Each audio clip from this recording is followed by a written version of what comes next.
세종대왕 때 어떤 일이 있냐면은 1450년이니까 그 당시 갑자기 몽골이 막 흥성해가지고 막 그 장성을 뚫고 들어와서 북경을 포위해 버립니다.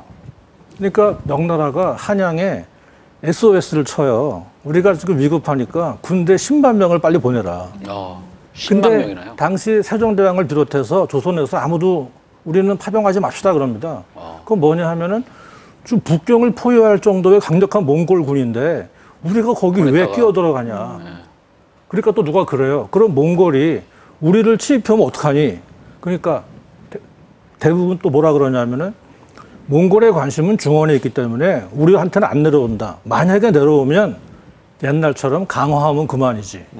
그렇게 말을 합니다. 4대 지극정성 4대를 하더라도 이것이 조선이라는 국가의 이익에 굉장히 위협적인 요소로 작동할 수가 있다. 그럴 때는 거절하는 거죠.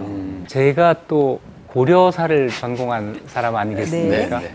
이 고려의 눈으로 본다면 역시 아쉬운 점이 있다. 오호, 고려의 눈으로? 네. 4대를 하나의 정책이라고 보고 그것과 다른 맹목적인 4대주의라는 게 있다고 했을 때 세종에게는 우리가 왜 명에게 4대를 해야 되느냐는 이 의문이 보이질 않아요.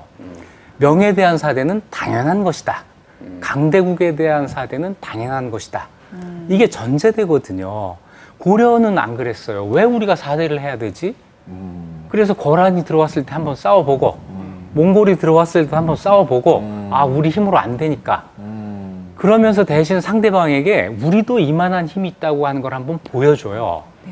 그 상태에서 강화 협상을 통해서 우리가 얻을 수 있는 걸 얻어내거든요. 그런데 그거에 비해서 이 조선식의 4대는 너무 우리 쪽에서 스스로 제한을 두고 있는 것이 아닌가. 그래서 이것도 고려의 문화가 고려식의 외교가 조선식의 외교로 넘어가는 그 기점이 되는 것이 아닌가 하는 이런 생각이 들어서 약간은 좀 아쉬운 느낌이. 다만 또 어떤 차이를 우리가 고려할 필요가 있냐면 이게 당시 중원에 있는 큰 제국이 단순히 강대국이다 그런 차원을 넘어서 어떤 그 보편적인 문명을 향유하고 있는가 그런 것도 중요하거든요. 그런데 이제 마침 고려 때 우리한테 자꾸 이렇게 압력을 가해온 나라가 다들 고려인들이 예전에 좀 하대했던 좀 오랑캐라고 좀 무시했던 그런 사람들이었어요. 재미있는 건 당시에 우리가 그래도 뭔가 문명을 좀 공유할 수 있는 게 송나라인데 그 송나라는 힘이 별로 약해서 자기네 방어하기도 쉽지 않았죠. 명나라가 왜 중요하냐 하면 동아시아 한 500년사를 보면 10세기부터 한 14세기는 북방민족이 계속 남하하던 시기입니다. 거기에 비해서 명나라는 뭐냐 하면은 한족이 유교적 중화 문명을 담지한 한족이 권토중래한 사건이에요.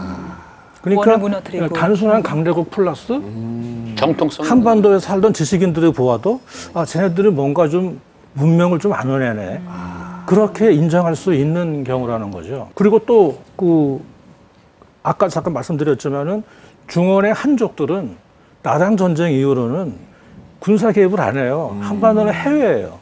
그러니까 명나라가 먼저 우리를 침입해 오지 않는데 우리가 뭐 가서 싸우자 그럴 필요는 없는 것이고 다만 워낙 강대한 제국이니까 좀 평화적으로 관계를 맺고자 했던 것이 아닌가 그런 생각이 좀 듭니다.